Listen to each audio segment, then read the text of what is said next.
भवसागर से तरना क्या है? भवसागर कहाँ है? मन भवसागर है। उसके साथ साथ तन भवसागर है। परिवार भवसागर है, समाज भवसागर है, संसार भवसागर है। और इसमें उथल पुथल आते हैं। खास उथल पुथल मन का है। उससे तर गया, सबसे तर गया। लेकिन वो सीधे तुरंत नहीं होता है। पूरा जीवन साधते साधते तब वो होता है। अपने मन के भवसागर को जीते, तन के भवसागर को जीते, परिवार समाज के भवसागर को जीते, संसार के भवसागर को जीते, राजनीतिक जो उथल पुथल आती है उसके लिए उसके भवसागर को जीते। सब जगह जीतने से भवसिंधु से पार होना होता है। राजनीतिक उथल पुथल होने पर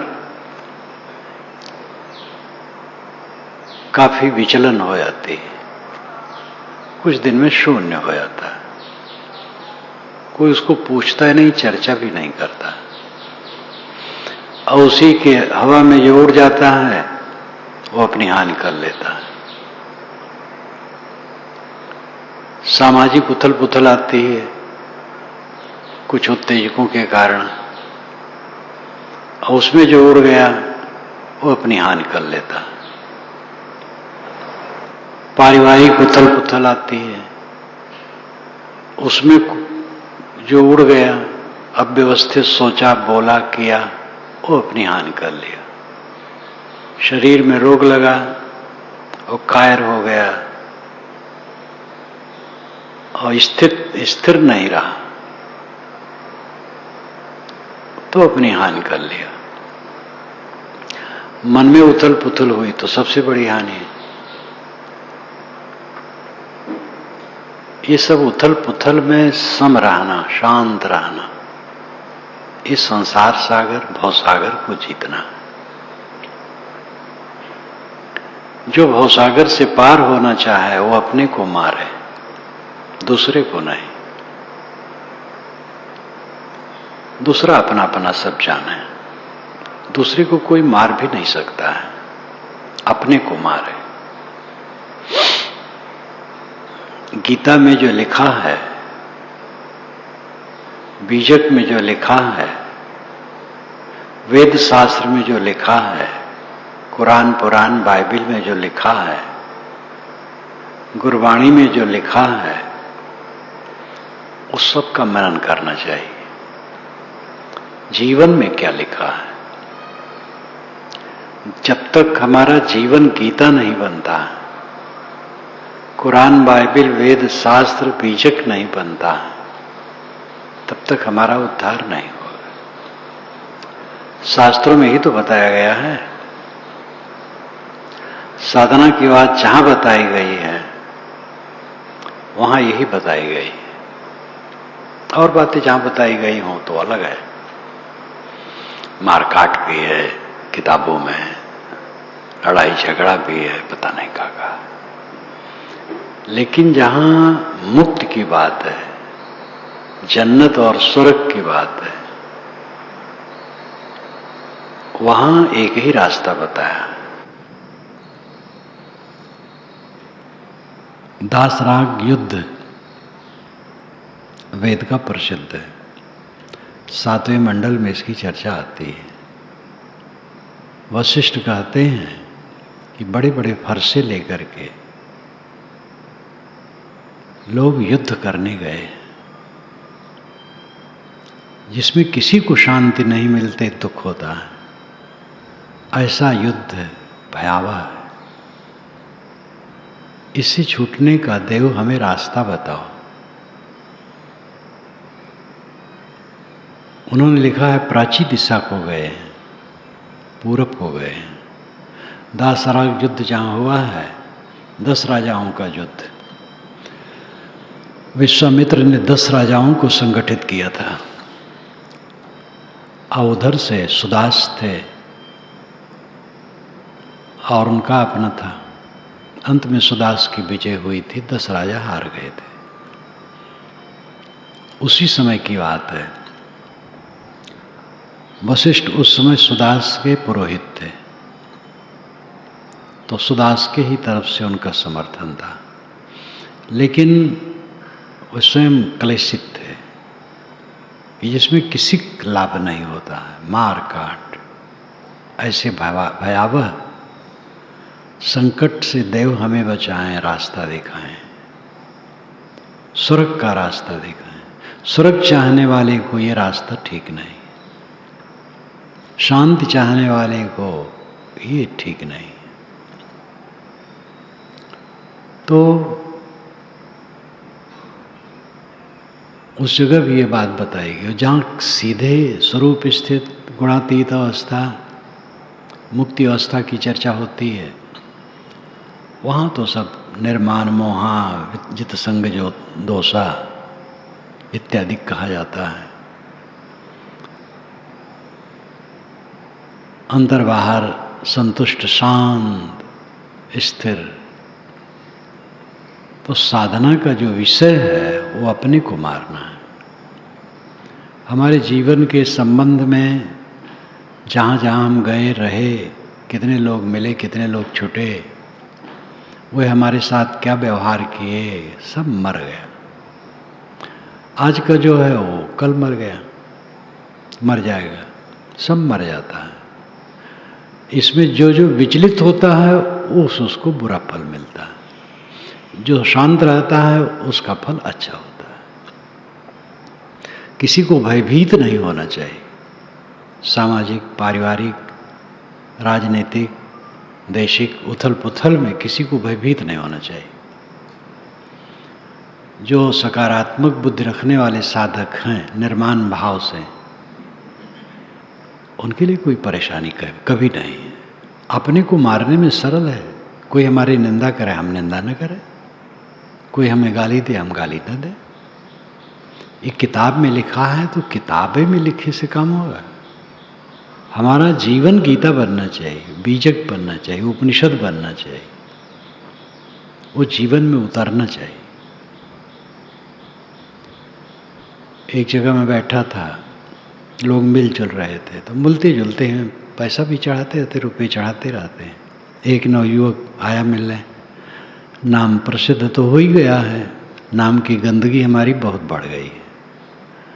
तो आया था तो वो बैठा, तो वहाँ तो कुछ नहीं बोला। फिर पत्र मुझे लिखा कई महीने के बाद कि मैं समझता था आप संत हैं, त्यागी हैं, लेकिन आपके सामने पैसा चढ़ रहा था, उसके आपके साधु रख रहे थे, ये समझ में आया। तब मैंने उसको उत्तर, ऐसे पत्रों का लोग उत्तर नहीं देते हैं, और उत्तर देते हैं तो डांट फटकार देते हैं। मैंने उसको लिखा कि बेटा तुम हमारी महिमा सुने इसलिए समझ लिए बहुत बड़े संत हैं। भूल के मैं संत नहीं, साधु वेश पहना,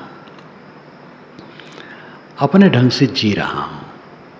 तुमने सच्ची परख की है, तुम्हें मैं बहुत बहुत धन्यवाद देता हूँ, और मुझे साधु मानने का भ्रम छोड़ दो, तुम्हें बहुत बहुत प्यार। तो उसका उत्तर तो नहीं है। बहुत पुरानी घटना है, 77 की। कॉलेज में पढ़ता हुआ एक छात्र, ये भिन्न भिन्न प्रदेशों की मैं बात करता हूँ, उसने एक कैलेंडर बना के भेजा कि इसको आप पार्क में छाप दीजिए। मैंने नहीं छापा, पत्र लिखा भैया नहीं छापूंगा, कैलेंडर बहुत है, ये सब मैं कागज बर्बाद नहीं करना चाहिए। वो बिल्कुल नाखुश हो गया, मुझे खूब गाली दिया, पत्र लिखा, खूब कट लिखा, अज्ञानी, मोही, दुष्ट, भ्रष्ट, जो कुछ बन सका कुल लिखा। याद तो नहीं काका लिखा, बहुत खराब खराब लिखा। अब इतने में इसको इतना उत्तेजित नहीं होना चाहिए, लेकिन अब बुद्धि उसकी, मैंने उत्तर लिखा, नाम तो अभी भी याद है, प्रिय बेटा नाम मुलाकात नहीं थी, लिखा आशीर्वाद लिखा, तुम्हारा पत्र मिला, तुमने मुझे निर्देश किया, तुम्हें बहुत बहुत धन्यवाद है। जो तुमने लिखा वो सब है वो मेरे में, त्रुटियों के अलावा मेरे में कुछ नहीं। तुम्हारे द्वारा जो सावधानी मुझे मिली है, मैं बहुत तुम्हारा उपकार मानता हूँ। बहुत बहुत प्यार, धन्यवाद, पुनः आशीर्वाद। जब मैं वहाँ गया, संयोग था शाहजहाँ अग्रसेन भवन में मेरा प्रवचन चल रहा था, प्रवचन समाप्ति पर था, इससे आधा हाल था, 100-200 लोग बैठे थे। वो लड़का आया, मुझे कुछ आभास हुआ ये लड़का हो सकता है, नहीं भी होता है लेकिन मुझे आभास हुआ। प्रवचन समाप्त हुआ, अपने कक्ष में गया, वहाँ हो गया, मेरे दोनों पैरों को पकड़ करके लिपट करके फूट फूट के रोने लगा। तो मैं समझ गया, तो मैंने नाम लिया, बेटा तुम वही हो? हाँ महाराज वही हो। और फूट फूट के रोने लगा, हिचकी बधी रही। मैंने कहा शांत हो जाओ, बैठो, क्या हो गया? कि महाराज आपका पत्र उत्तर आया, मैं था नहीं, कॉलेज में था, और दराज के रास्ते से पत्र डाल दिया डाकिया ने। मैं आया, खोला, देखा, तो मैं तो सोचा था आप उत्तर क्या देंगे इसे गाली गुप्ता पर। तो पत्र मिला तो लगा कि आप भी फटकारे होंगे। जब खोला तो पढ़ करके मैं खाट पर गिर गया, बहुत रोया। महाराज मेरे उद्धार का रास्ता क्या है? मैंने कहा उद्धार तुम्हारा हो गया, घबराओ ना, जो तुमने लिखा है वैसा मैं हूं। हाँ तुमने सभ्यता का बर्ताव नहीं किया, लेकिन सत्य कहने में सभ्यता का बर्ताव छूट जाता है। तुमने सत्य कहा तो और रोने लगा, तो मैं चुप हो गया। फिर जगह जगह मिलने लगा, प्रेमी हो गया। अब तो काफी उम्र हो गई होगी। भरी सभा में, बहुत बड़ी सभा में, जहां बहुत आचार्य महंत इकट्ठे थे और भीड़ थी हजारों की, बड़े शान से सब कार्य काम हो रहा था। अब मेरा सम्मान, उसमें सबसे ज्यादा मेरा सम्मान, और कोई मेरे लिए अलग से कुछ नहीं था, लेकिन अब भावना को मैं क्या करूं? समाज की भावना, जो करवा रहे थे उनकी भावना, किसी भावना को मैं क्या करूं? तो एक बड़े आचार्य आए, वे समझे कि अब बड़े आचार्य थे, उनका होना चाहिए था, लेकिन अब उन पर लोग परवाह नहीं करते थे। और परवाह मेरे लिए भी कुछ विशेष थोड़े था, लेकिन अब सबके अंदर की भावना विस्पर्क है, और उसको हम क्या करें? जब खड़े हुए बोलने के लिए, तो आधा पौना घंटा उन्होंने मुझे गाली दी, नाम नहीं लिया, सब जाने, सब दुखी हुए। जब खत्म हुआ उनका, दूसरे संत बोले उसका उत्तर दिए, सब समाज खुश हुआ उनके उत्तर से। मैं बोला, मेरा अंतिम था, रात थी, उनकी बात का मैंने कोई स्पर्श नहीं किया, सहज बोला, बीच में हंसी विनोद भी आया, कहानियां भी आई। जब उठा तो उनका शिष्य मेरे पीछे बैठा था, उसने पैर पकड़ लिया, मैं पैर छुड़ा के आगे बढ़ गया, मेरे साथ साथ चलने लगा। मैंने कहा मेरे साथ क्यों चलते हो? कि आपका साथ छोड़ने मन नहीं कहता, आप सुने नहीं जो हमारे गुरु जी कहे हैं? मैंने कहा सुन के भी नहीं सुना। और दूसरे दिन उन आचार्य महोदय को कोई नहीं बुलाया, जो आयोजक थे वो भी नहीं बुलाए, खास तो वही थे, लेकिन वो भी नहीं बुलाए। पूरी सभा हुई, सत्कार हुआ, विसर्जन हुआ, चारों तरफ उनकी निंदा हो रही थी, टेंट में हमारी प्रशंसा हो रही थी। हमने प्रशंसा के लिए नहीं किया, हमें भवसागर से तरना है। कोई क्या कह दिया क्या होता है? अगर हमारा मन क्षुब्ध हो तो भवसागर में डूब गया। कहने वाले के पास वही था तो कहे क्या। वस्तु अपना रस टपकाती है। मीठा रस से कोई वस्तु है तो उसमें भी मीठा रस टपकेगा। कड़वा रस किसी वस्तु में है तो वो टपकेगा। तो भवसागर क्या है? यही सब तो भवसागर है। मैं एक प्रदेश में था,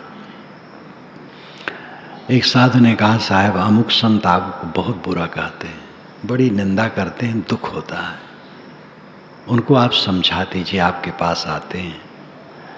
मैंने कहा कि वो जितनी मेरी बुराई जानते उतने कहते होंगे, और जब मेरी सारी बुराई जानेंगे तो उनको बहुत कहना पड़ेगा। तो हंसने लगे, कहे तो कोई समस्या नहीं है। उनकी समस्या है ही नहीं है। जो भवसागर से तरने की अकल रखे उसके पास समस्या नहीं। समस्या तो अहंकार में है। मिलते थे वो, उसके पहले भी वहाँ मिले थे, कई दिन था। वहाँ से दूसरे गांव जाना था तो आए वो। उनकी उम्र उस समय 75 से ज़्यादा रही होगी, 80 के करीब, बुजुर्ग थे। तो आए हाथ जोड़ के, सामने तो हाथ जोड़ते थे, विनय करते थे, सब करते थे। साहब वहाँ पर चलेंगे तो रास्ते में हमारी कुटिया पड़ेगी, रुक लीजिएगा थोड़ा। हम कहे रुक, कोई बात नहीं। गया, खाट बिछाए थे, बैठ गया, और साधु भी बैठ गए। सबका उन्होंने पूजा सत्कार किया, आरती की, चरणोदक लिया। चरणोदक मैं नहीं देना चाहता हूँ किसी को, महाप्रसाद को तो बंदे करवा दिया, चरणोदक का भी बंदे जैसा करवा दिया। मैं कहीं नहीं चाहता हूँ मेरा कोई चरणोदक गोड़ धो के पिए। दीक्षा में तो अनिवार्य था, जो दीक्षा ले चरणोदक लेता है। कितनी दीक्षा होती, चरणोदक कुछ नहीं। साथियों को रोक देता हूँ, इसका इशारा नहीं करना। अब कोई अपने तरफ से वैसा है तब मजबूर हो जाता हूँ। उन्होंने चरणोदक भी लिया, हाथ जोड़ के खड़े हुए, बंदी छोर हमारे लिए कुछ हित की बात बता दीजिए। कुछ बता दिया। अब कहता कि भाई तुम्हारी बुराई करते हो, हम क्या तुम्हारे हित की बात बता सको, तो बेकार की बात होती। मैं कुछ कह दिया, उठ के चल दिया। वह साधु वहाँ थे जो हमसे कहे थे इनको समझा दो। वो कहे तो भीगी बिल्ली बन गई सामने। हम कहे नहीं, ऐसा ना कहो। उनका विचार है। सत्कार जब करते हैं उनका विचार है, तिरस्कार करते हैं उनका विचार है। हमें क्या रहना चाहिए? हम तो सबकी कही, मोको कोई न जान। मोको कोई न जान, इस वाक्य में क्या कम पीड़ा है? सोचने से मीठा लगता। हम तो सबकी कही, मोको कोई न जान। मुझे कोई जान ही नहीं पाया, लेकिन तब भी अच्छा, अब भी अच्छा, जुग जुग हो नयान। तब भी अच्छा, आज भी अच्छा है। मैं जुग जुग आन नहीं हो सकता, दूसरा नहीं हो सकता। ये भवसागर से तरने की दृष्टि है। ये कहने वाला कविता में नहीं लिखा है, जीवन में लिखा है। कविता में पीछे आ गई है। तथागत बुद्ध जा रहे थे अपनी टोली के साथ। हम लोग जमाना गाड़ी का है, पैदल चलते थे वे लोग। रथ पर भी बुद्ध कभी नहीं बैठे, शायद स्वाभाविक भी न बैठे हों। साथ साथ महावीर स्वामी का चल रहा था, वो तो बाल भी उखाड़ लेते थे, नंगे रहते थे। आज भी जैनी पैदल चलते हैं। उसके नाते भी शायद वो सोचे भाई हम लोग रथ पर चलेंगे तो ये लोग बड़ी बुराई करेंगे। वे तो मध्यम मार्गी थे तथागत, लेकिन पैदल चलते थे। झुंड उनका चल रहा था, पीछे एक साधु झुंड चल रहा था, उसमें बुद्ध की बुराई हो रही थी। तो कोई सुना तो आके कहा कि भगवान, वो पीछे जो झुंड आ रहा है उसमें आपकी बुराई हो रही है। कहे तो उसमें क्या फर्क पड़ता है, उनके पास जो है कहते हैं। और शांत होके चले गए। ये जीवन है, भवसागर से तरना ही है। एक जगह लिखा है रांगे राघव ने, महावीर स्वामी को और मखली गोसाल को एक कुएं में कोई ढकेल दिया। महावीर स्वामी तो सच्चे विरक्त थे। मखली उसाल भी अपने ढंग से थे, लेकिन बराबर नहीं थे। वे बल्कि उनकी ज़्यादा नकल करते थे। महावीर से कहें कि तुम जहाँ जाते हो भिक्षा पाते हो, मुझे कई जगह गाली मिलती है। तो महावीर स्वामी कहें कि अपना कर्म फल भोग है सालो। तो वो कहे कैसा आदमी है, ये भी नहीं कहता है कि वो लोग बड़े खराब हैं जो तुम्हें भिक्षा नहीं देते हैं, तो मुझे ही कहता है कि तुम सालो। दोनों थे, दोनों को किसी ने ढकेल दिया एक कुएं में। कुएं में पानी नहीं था, तनिक तनिक था, दोनों ही पड़ गए। मखली कोई पीटा भी था। तो मखली ने कहा स्वामी उसने मुझे पीटा। तो महावीर स्वामी ने कहा कि सालो अपना कर्म फल भोग है। मखली ने कहा गजब आदमी है, ये भी नहीं पूछता है क्यों पीटा, उसने गलत किया, बस कहता है सालो हर बात में सालो। कई झोपड़ियां बनी थी तपस्वियों की एक आचार्य के शिविर में। सब तपस्या एक एक साधु एक एक झोपड़ी में रहते थे, साधना करते थे। पशुओं में तो जब चरने लगे झोपड़ी को, उसमें घास फूस रहा था, वो चरने लगे तो लोग हाँक दें। महावीर स्वामी नहीं हाँके, उनकी झोपड़ी चर जाए। तो आचार्य ने कहा भाई कैसा आदमी है महावीर, आखिर ठाकुर घर का लड़का है, कुछ तो जोश भी तो चाहिए। और पशु नहीं हाँक सकता है, वो पशु भी नहीं हाँके, चल ले। तो मैं नहीं कहता पशु को ना हाँके, लेकिन भावसागर तरने का अर्थ है अपने को मारना। अब हम उलझते रहेंगे कि लोग हमें क्या कहे, कैसे भावसागर तरेंगे? दूर के क्या कहे, निकट के क्या कहे। जिनसे परिचय ही नहीं वो तो कहते ही नहीं है, जानते ही नहीं है। जिनसे परिचय है वो कहते हैं, दूर के भी और निकट के भी। ये चोट लगती है मेरे अपने कहे, अपना ही लड़का कहे तो बहुत चोट लगती है, अपना शिष्य कहे तो बहुत चोट लगती है। इसमें अपना पराया क्या है? कोई अपना नहीं और सब अपने हैं। अपने आप को ऊपर उठाए बिना कोई भावसागर से तर नहीं सकता है।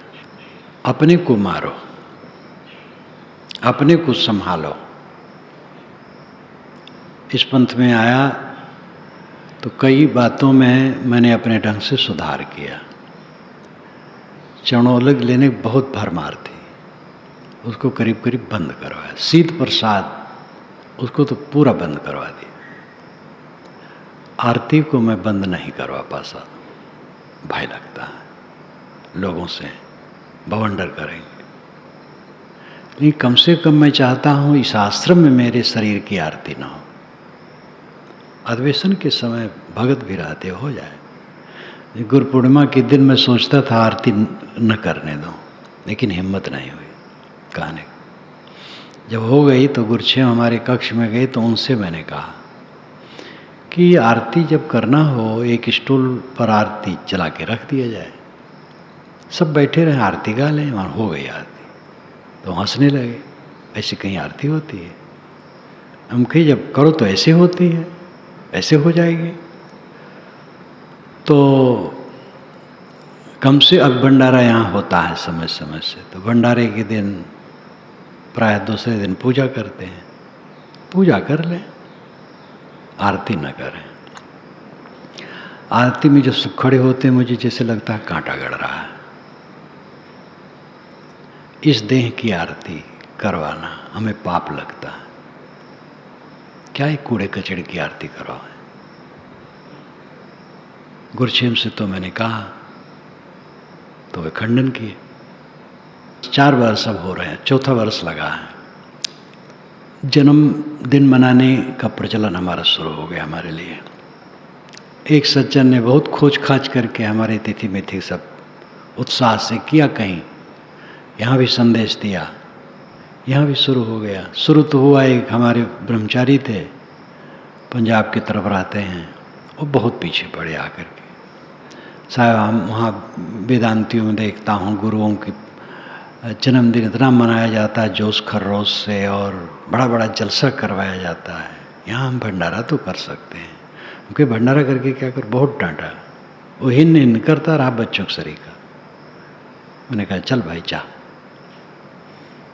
तो बस वही भाव भगत में साधु रीझ है, तीनों निपट अनारी। राग रंग में दुनिया रीझ है, चटक मटक में नारी। भाव भगत में साधु रीझ है, तीनों निपट अनारी।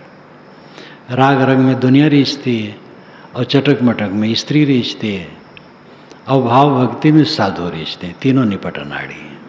मैं भी अनाड़ी। और कहा जा भाई कर।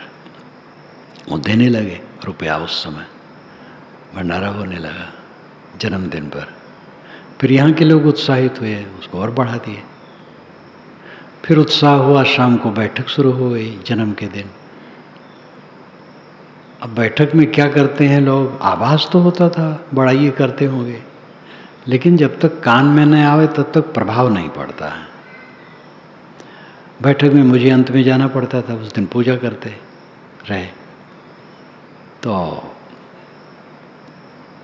मैं जब जाता था तो मृत्यु पर बोल देता था, जन्म पर नहीं। मृत्यु निकट है, ये सब कुछ समझना चाहिए। 3 वर्ष हुए, अब चौथा लगा है।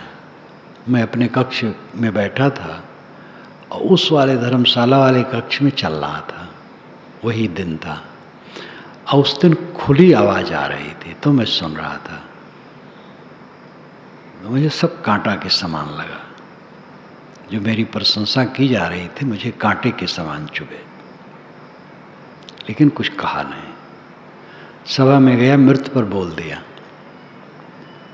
साल भर के बाद मैं कलकत्ता में था, तो अपने पास के साधु से, देवेंद्र रहे, मैंने इनसे कहा कि भाई ये बंद करना चाहिए,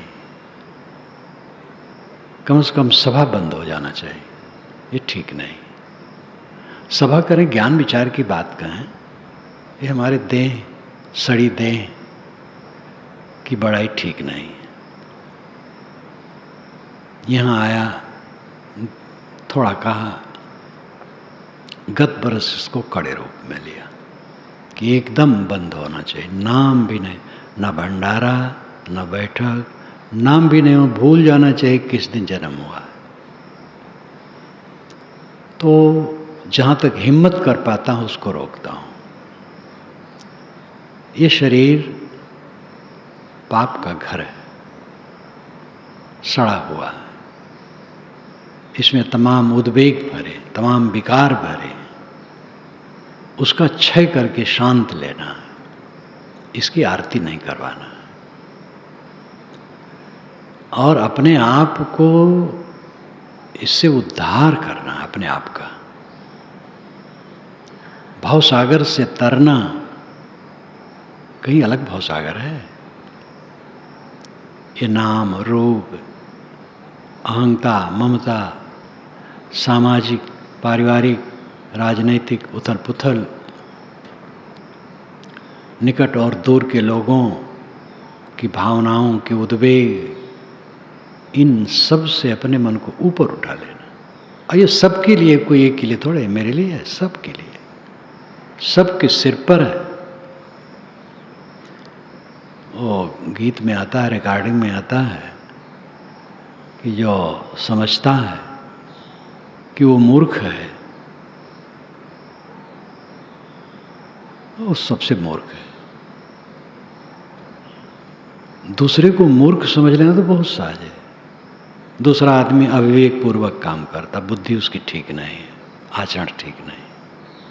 हमारा कितना है? दूसरे के लिए सोचना सरल है, अपने लिए सोचना बहुत बड़ी बात है।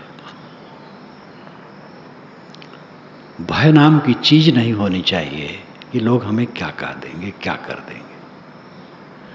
कट कहेंगे, उसको सह लूंगा, मार देंगे, सह लूंगा, मार डालेंगे, कोई हर्ज नहीं।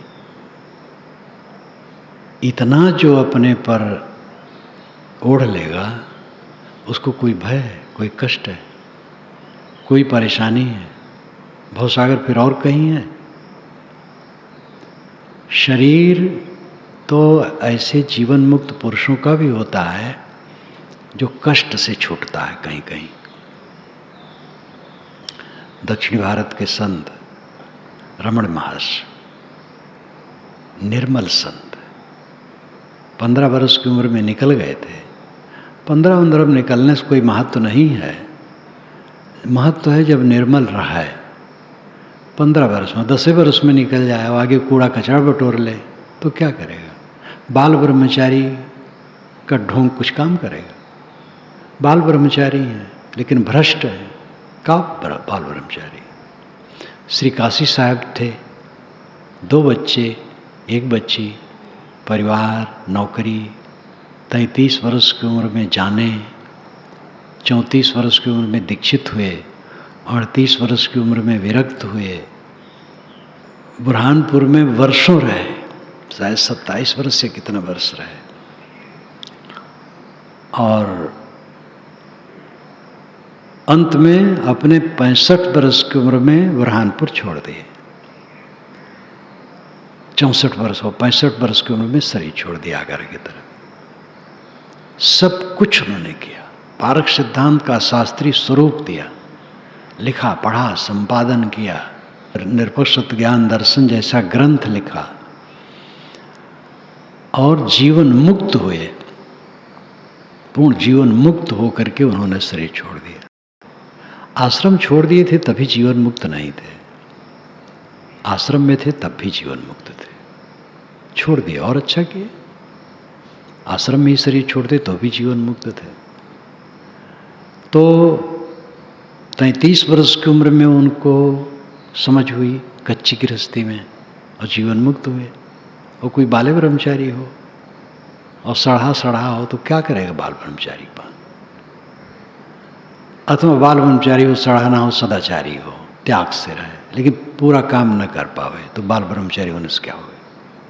बुद्ध बाल ब्रह्मचारी तो नहीं थे, जीवन मुक्त पुरुष थे।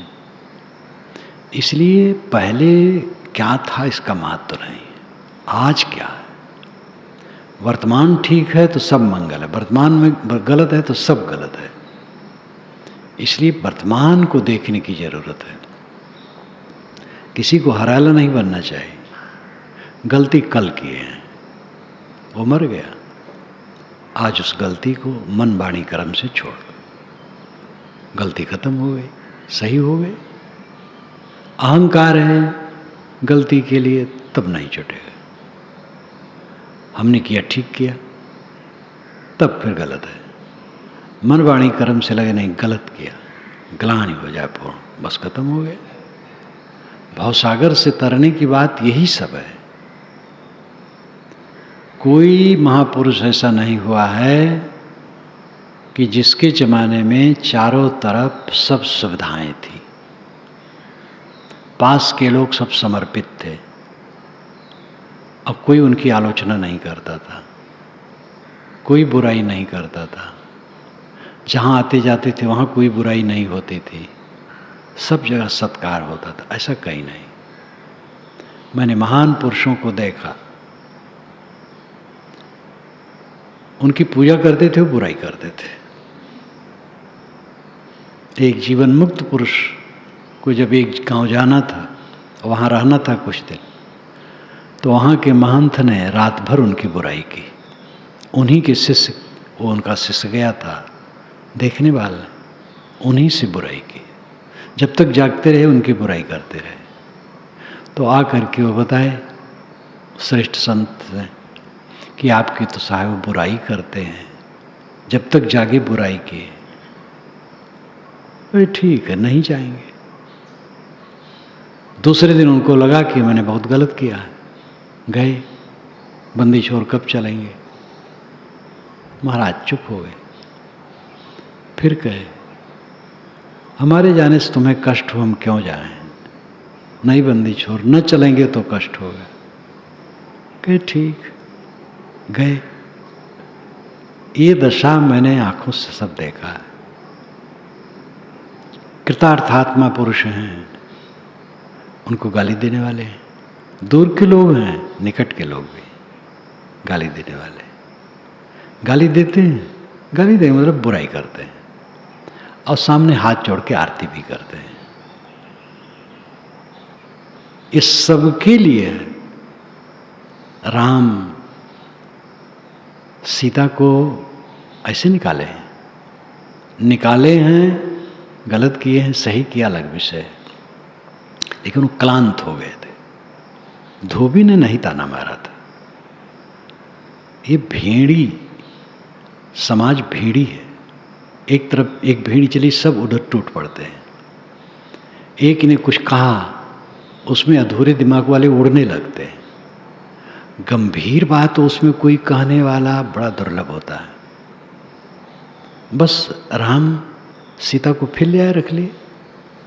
22 महीने जहाँ रावण यहाँ रही, अब ऐसी दशा हम लोगों की क्या होगी? हमारी स्त्रियाँ कहीं भी रहें, फिर मानना पड़ेगा। सुनते सुनते राम बहुत दुखी हो गए, तो उन्होंने चुपके से निकाला। ये एक जगह की बात नहीं है, पूरे देश काल में ये व्याप्त है। इतना सब जान करके भी जो अपने मन को मार के अपने ही पर न दृढ़ होगा, उसका भवसागर पार कैसे होगा? ये अहंकार कि मेरे प्रति ऐसा ना हो, राम के प्रति हुआ, कबीर के प्रति हुआ। कबीर की 52 कसनियाँ काल्पनिक हो सकती हैं, हो सकती क्या हैं ही, लेकिन उसके आधार में समझ सकते हैं कि उनको खूब तकलीफ दी गई है। लेकिन तकलीफ देने वालों को उन्होंने गाली नहीं दी है, कटु नहीं कहा है, बुराई नहीं की है, बदला नहीं लिया है। उनके साथ कोई कमांडो रहता था, शरिंदा साधु और वीर। एक की बात नहीं, सब की बात है। जितना नीति में लिखा है कि जो जितना प्रसिद्ध होता है उसका सत्कार करने वाले उतने होते हैं और निंदा करने वाले उतने होते हैं। बस सत्कार करने वाले ज़्यादा होते हैं, लेकिन मतलब है कि कम प्रसिद्ध है तो 2-4 लोग निंदा करने वाले हैं, और ज़्यादा प्रसिद्ध है तो 100-50 निंदा करने वाले सब हो सकते हैं, और ज़्यादा प्रसिद्ध है तो और निंदा करने वाले हो सकते हैं, और पूजा करने वाले हो सकते हैं। जहाँ जहाँ प्रसिद्ध पुरुष जाता है, लोग निंदा करते हैं, अस्तुत करते हैं, आश्रय लेते हैं, आश्रय देते हैं। ये नीति में लिखा है। नीति में वही लिखा जाता है जो घटता है। बड़े पुरुष जहाँ जाते हैं, लोग आश्रय देते हैं, उनकी सेवा करते हैं, और लोग आकर के आश्रय लेते हैं, प्रशंसा करते हैं, और कुछ लोग होते हैं निंदा करते हैं। ऐसे भी होते हैं जो दोनों काम करते हैं, सामने प्रशंसा करते, पीछे निंदा करते, और वो सब भी चलता है, और वो सब जानते हैं, लेकिन उसको जीत के रहते हैं। अपनी पत्नी से लोग उलझते हैं, बच्चे से उलझते हैं, और उलझ करके वो नुकसान ही करते हैं। नहीं रह पाते तो छोड़ दो पत्नी बच्चे को। एक साथ रहना है तो सहने की जरूरत है। ऐसे गृहस्थों को मैंने देखा है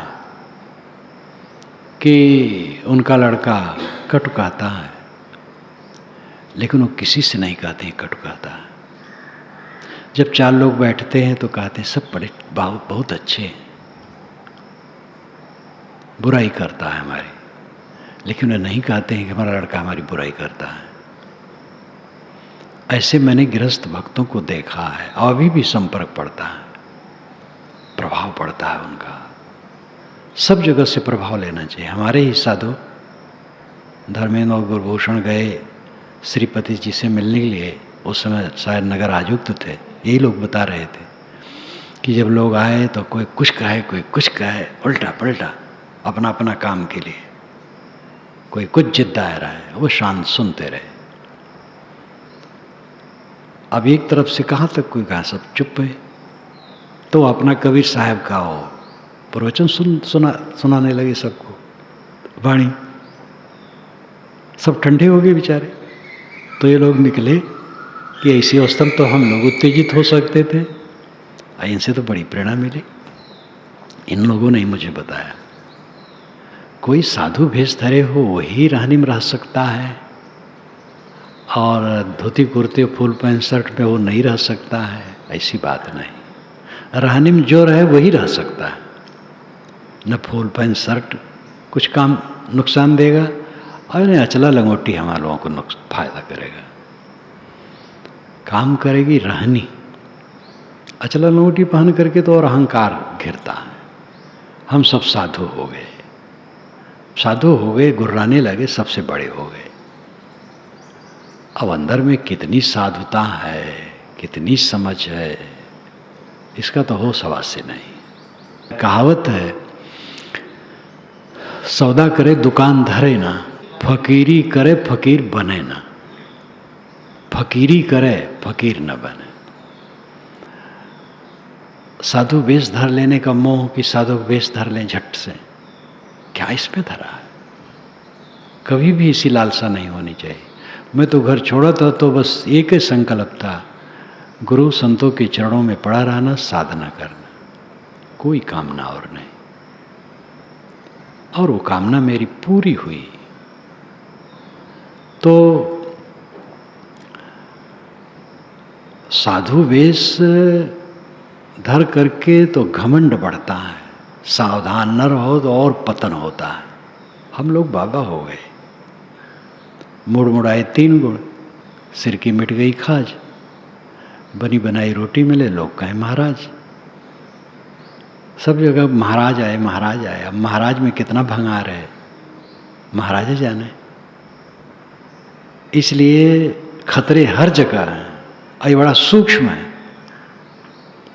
ये जो सात्विक खतरा है अत्यंत सूक्ष्म है। सोने की बेड़ी काट के फेंकना बहुत मुश्किल है, समझदार के लिए कुछ मुश्किल नहीं है। हमारी गोद में सांप गिर जाए तो हम तुरंत फेंकेंगे, बिच्छू गिर जाए तुरंत फेंकेंगे। ये जो दोष है मन का, कौन कल्याणार्थी चाहेगा कि मन में दोष रहे? निश्चिता की बात वो कितनी मार्मिक है। जब जमाचार्य ने कहा कि आत्मा क्या है मत पूछो, स्त्रियां ले लो, बच्चे ले लो, 100 वर्ष की उम्र ले लो, बाजे गाजे ले लो, स्वर्ग ले लो। उसने कहा भगवान ये तो इंद्रियों को जीर्ण करने वाले हैं। स्वभावा, संस्कृत में स्वभावा तालब्बी सर से होता है, स्वभावा। स्वनाम कल, अभाव नाम न रहना। जो कल नहीं रहता है, आज है कल नहीं है। संसार की सारी चीजें स्वभावा हैं, कल नहीं रहेंगे। उसी चीज को आप दिखा रहे हैं। आत्मा में जानना चाहता हूं। तब उन्होंने कहा कि तू सच्चा पात्र है, और उन्होंने लंबा व्याख्यान दिया। साधक कोई गृहस्थ हो, विरक्त हो, स्त्री हो, पुरुष हो, जो भवसागर से तरना चाहे वो अपने को मारे, अपने को समझे कि मैं देह नहीं हूं, आत्मा हूं। देह तो मिट रही आजकल में खत्म हो जाएगी, और अपने आत्मा का उद्धार होगा अपने को मारने से। अपने मारने का मतलब है अपने मन को मारना, अपने अहंकार को मारना, अपने कुटेव को मारना। और उसमें सबसे ज्यादा रोग है अहंकार। अहंकार ठनका भन भना गए। हम पत्थर मारते हैं, आगे कोई स्तंभ नहीं है, दीवार नहीं है, तो कहाँ बन बनाएगा? लेकिन आगे दीवार है, स्तंभ है, तो बन बनाएगा, खट्ट दे होगा।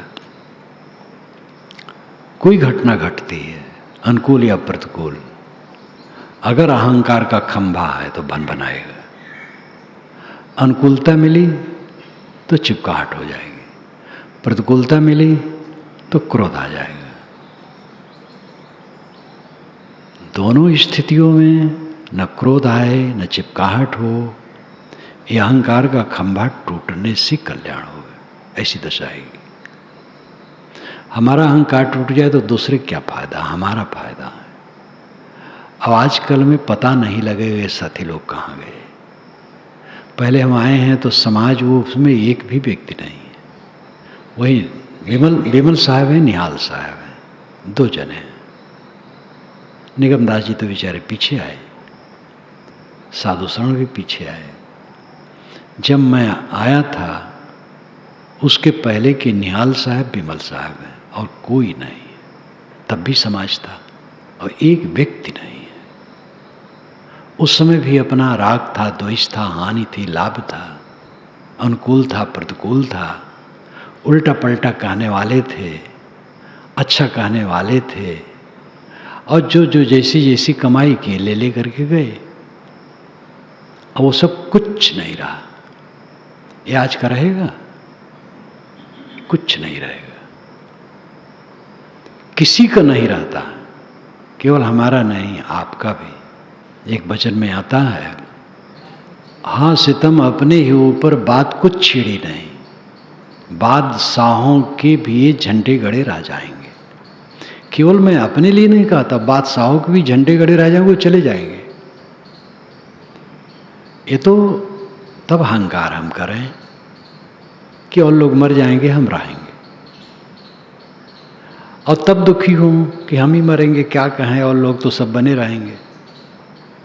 कोई नहीं रहेगा तो ना अहंकार करने की गुंजाइश है और न दुखी होने की गुंजाइश है। समझने की जरूरत है। सब व्यवहार क्षणिक क्षणिक क्षणिक क्षणिक, जिसको लेकर के उद्वेलित होते हो क्षणिक, कुछ स्थिर नहीं। लेकिन मैं स्थिर हूं, मैं वही हूं। 10, 20, 30 वर्ष पहले जो था वही हूं, आज भी हूं, आगे भी वही रहूंगा। मेरा संबंध मेरे से और किसी से भी नहीं। सारा संबंध झूठा है, मिथ्या यह संसार। झूठ झूठा के डारो, मिथ्या यह संसार। ये संसार मिथ्या, व्यर्थ है, झूठा है, सब झूठ मूठ का तमाशा है, दिखावा है। एक तमाशा, एक दिखावा। कव्वाली में गाया है, नरम नरम बिस्तर पर अपना आसन जमाना चाहते हो, सकरात को तो भूल गया। सकरात कहते हैं मृत्यु काल के दुख को। जो मृत्यु काल की स्थिति आएगी उसको भूल गया, सकरात को तो भूल गया, अंत में होने वाली बात को भूल गया। घोर प्रमाद है जो हम समझते हैं कि जो ऐसा है यही सब ऐसे रहेगा। घोर प्रमाद है। कुछ भी किसी का नहीं रहेगा, कुछ किसी का है ही नहीं। है अपना, आत्मा अपना है। वह धन्य है जो सब की बात सह लेता है और अपने आत्मा में रमता है। उसको चिंता नहीं है, भय नहीं है, शोक नहीं है। वो सुख की नींद सोता है रात भर और दिन भर अपना विवेक विचार से रहता है, पवित्र प्रसन्नता में रहता है। जो कला में रहता है वो सो नहीं सकता है ठीक से, वो शांति नहीं पा सकता है, उसका हित नहीं हो सकता है। दूसरे को धक्का दे करके हमारा कल्याण होगा। कोई धक्का में है, उसको संभाल पाओ तो संभाल दो, भले सेवा कर दो। धक्का दे करके हमारा कल्याण नहीं होगा। अपने को संभालें, किसी को धक्का ना दें। अपने अपने कर्म से धक्का खाते हैं लोग, खाते हैं, क्या किया जाए। हरदम अपने को संभालें। भवसागर से तरना क्या है? मन से तरना। एक मन से तर गए, भवसागर से तर गए। मन मूल है, मूल वह ते काम है, तय मत भरम बुलाओ। जो मन में विवेक में जागृत है तो हान लाभ में वो द्वंद्व ग्रसित नहीं होता है। हान झूठी, लाभ झूठा। सामने ही बकवास कर रहा है, क्या होता है? वो घटना मैंने जो बताई थी, उसके पहले की घटना कलकत्ता की थी। वो बोल रहा था और मेरा वहाँ होते हैं। जब मैं पहुँचा तो फूल माला इतनी लोग चढ़ाए हमें, उसको एक भी नहीं चढ़ाए थे। तो फिर वो गाली देने लगा मुझे, नाम नहीं लिया, गाली देने लगा, खूब बोला, आधा घंटा तक खूब मुझे कटका। बहुत उद्दंड है वो। अब लोग कनकना गए। मैंने कहा भाई देखो, कुछ कोई बोलो मत, इशारा किया, सबको शांत रखा। जब खत्म हुआ तो मैं बोला, तो उसका स्पर्श भी नहीं किया। तो बहुत वर्षों के बाद एक प्रसिद्ध आचार्य मिले, कहे साहब मैं वहाँ आपका दास हो गया था। मैंने कहा आप वहाँ थे? कहे हाँ मैं था। मैं नहीं जानता था, वो कहीं बैठे रहे होंगे। जब उतना गाली दिया और आप मालूम होता सुने ही नहीं है, तो मैं आपका दास हो गया। मैंने कहा आपकी विशेषता है, मेरी विशेषता कुछ नहीं। मैंने क्या उपकार किया और क्या बड़ाई की? मैं क्षुब्ध होता तो मैं दुखी होता, अपनी मूर्खता ही पेश करता। तो मैंने मूर्खता नहीं की, बस मैं रोगी हूँ और मैंने दवाई खा ली, तो मेरी बड़ाई क्या हो गई? बुखार है और हलवा बना है, अगर हलवा मैंने नहीं खाया तो उसमें हमारी बड़ाई क्या है? समझदारी है कि भाई हलवा खाएंगे तो बुखार और बढ़ जाएगा, तो उसमें मेरी कोई बड़ाई नहीं है। आपने जो मेरे लिए शब्द कहा वो आपकी बड़ाई, मेरी कुछ बड़ाई नहीं है। मैंने अपने जीवन में इसको करके देखा, इसलिए मुझे उत्तरोत्तर पश्चाताप का समय नहीं आया। अब पहले थोड़ी मोड़ी भूल चूक की बात अलग है, लेकिन आगे चल करके मुझे पश्चाताप का प्रसंग नहीं पड़ा, किसी बात पे नहीं पड़ा। यहाँ पर संस्थान कायम किया, यहाँ इतना काम हुआ, लेकिन किसी काम में मुझे पश्चाताप नहीं करना पड़ा। व्यवहार में त्रुटि हो सकती है, क्योंकि व्यवहार में हर जगह बुद्धि किसी की भी ओर नहीं पहुँच सकती। अमुक काम करना है, वो काम करने से अपने करो, फिर पीछे लगता है ऐसा न करते, इस ढंग से करते तो अच्छा होता। तो व्यवहार में तो त्रुटि हो सकती है, लेकिन अपने काम में मुझे, जिसमें पूरा साफ है अंदर, उसमें मैं त्रुटि नहीं करता। इसलिए मुझे पश्चाताप का नंबर नहीं आता है और मेरा मन सब समय शीतल रहता है। ऐसे कोई भी रह करके शीतल रह सकता है। सबका रोग वही है और सबका आत्मा वही है और सबके लिए दुनिया वही है, हवा पानी वही है। किसी के लिए प्राइवेट लिमिटेड कुछ नहीं है। जो एक के लिए वही सबके लिए है। इसलिए भिन्न देश काल होते हुए भी बात वही रहती है। यूरोप का वह दार्शनिक नाम भूल रहा है, जो मरने लगा था, तब लोग मित्र मिलने आए, तो उसने विनोद में कहा, देवदूत वैतरणी तरने के लिए नौका ला के खड़ी की है। वहाँ की भाषा में कहा, लेकिन भाव वही है। और कहता है कि बैठो वैतरणी, अब तरना है तुम्हें। मैं कहता हूँ कि कुछ दिन रहने दो। मैंने जो कुछ लिखा है, याद है, मैंने जो कुछ लिखा है उसका प्रभाव मैं देख लूँ जरा। वो बड़े तर्कशील थे, अंधविश्वास का बहुत खंडन उन्होंने किया था। तो जरा मैं समाज में देख लूँ कितना अंधविश्वास खत्म हुआ है, तो मुझे कुछ दिन छोड़ दो। तो देवदूत कहेगा, मूर्ख उठ, नावकम बैठ। अरे तू हजारों वर्ष यहाँ रहा है तो दुनिया बदलने वाली नहीं। बहुत चुभती हुई बात थी वो बात। यहाँ भी ऐसे अनुभव किया जा सकता है हर जगह। जो हम लिखते पढ़ते समझाते हैं, सब मान लेंगे, सब तर जाएंगे। जो जो इच्छा होगी करेंगे, तरेंगे। अपने को तारना है। भिन्न देश काल स्थितियां हो सकते हैं, लेकिन जो मूल बात है वो सब जगह वही है। सबकी आत्मा वही है, सबका मन वही है, सबका अहंकार वही है, सबकी वासनाएं वही है, सबके लिए बंधन वही है। और सब के लिए बंधन की निवृत्ति का साधन वही है। उपासना, जहाँ से ऐसा रास्ता मिले, स्वामी शंकर ने विवेक चूड़ामणि में कहा है, शिष्य की तरफ से बड़े काव्य में अलंकारों में कहा। 4 पंक्तियों का मंत्र, वो बहुत जटिल, इतना अलंकार उसमें भरे हैं।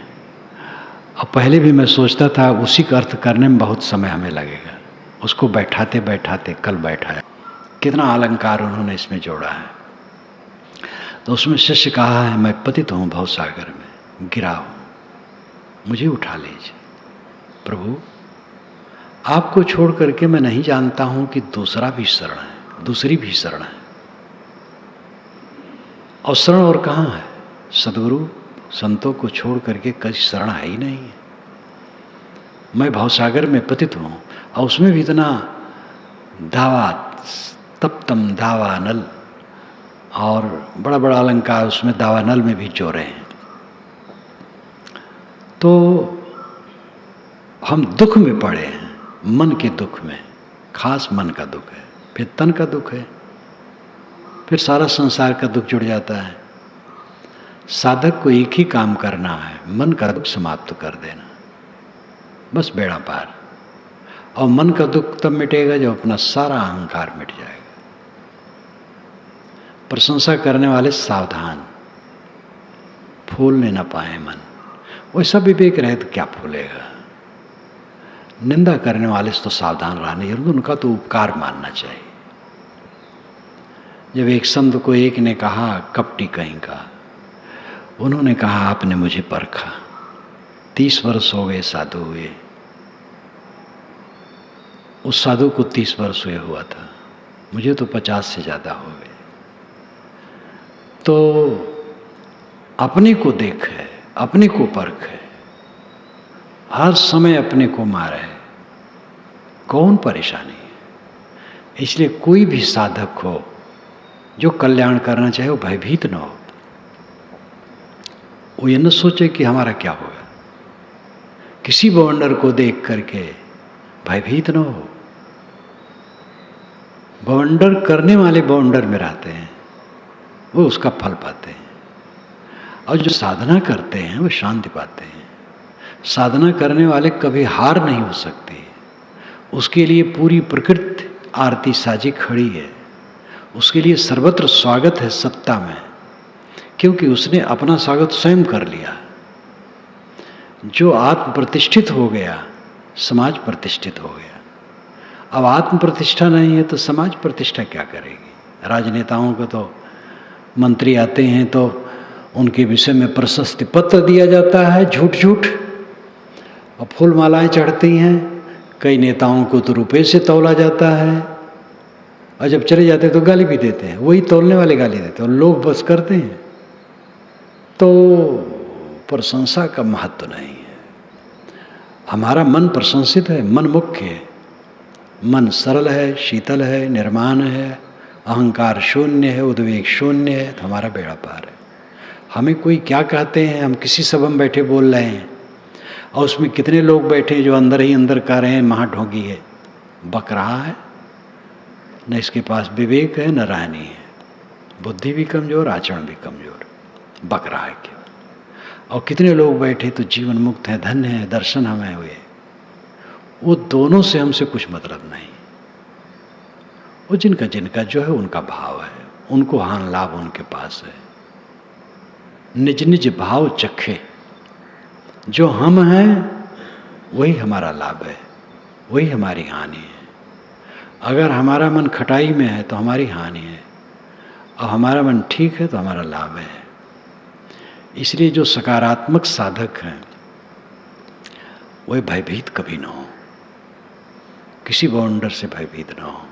दैहिक उपद्रव आए, सामाजिक उपद्रव आए, राजनीतिक उपद्रव आए, अब देह में कैसे कैसे रोग आ जाते हैं कि उठते बैठते नहीं बनता है।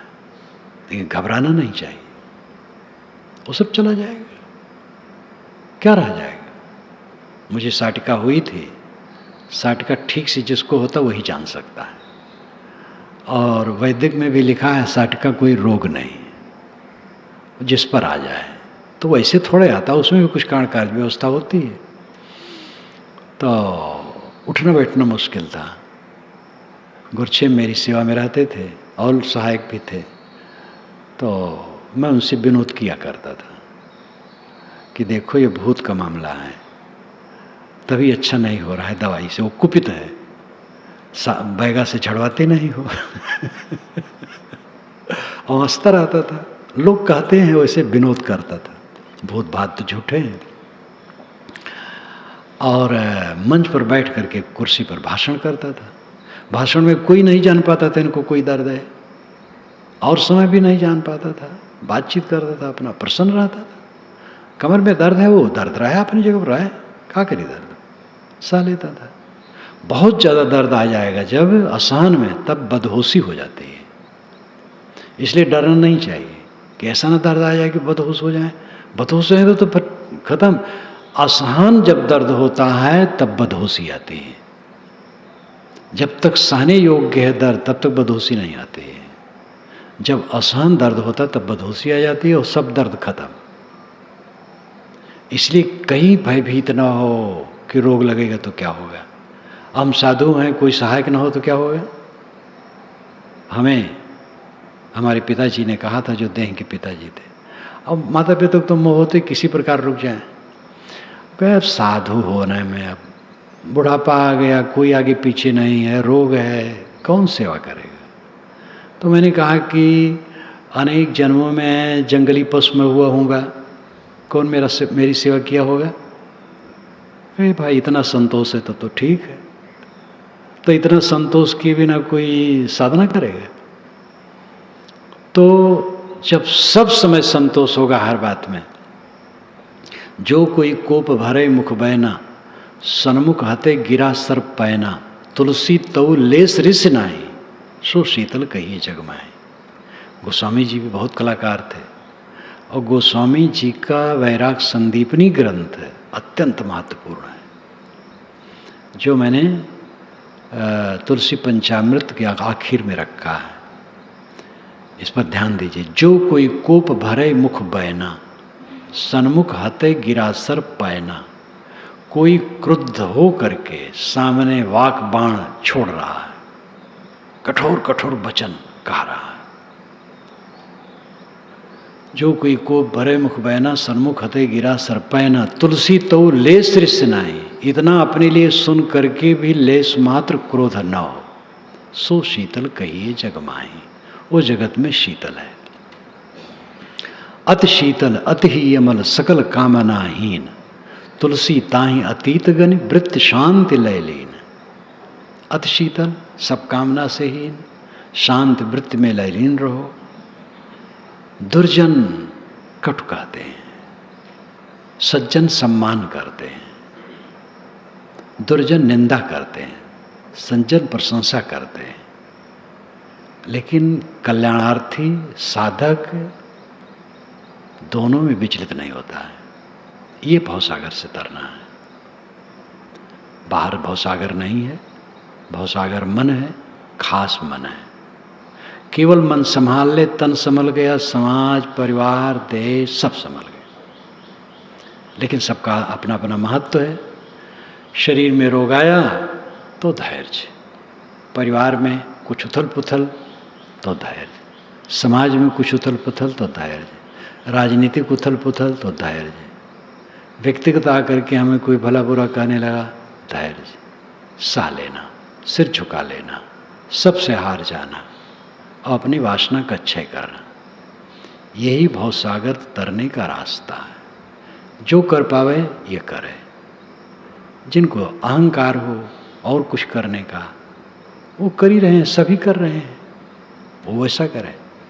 लेकिन जो विनम्र साधक हैं, जो भवसागर तरना चाहते हैं, उनका रास्ता यही है। सब ते लघुता भली, लघुता ते सब हो, जस द्वितीया को चंद्रमा, शीश नवे सबको।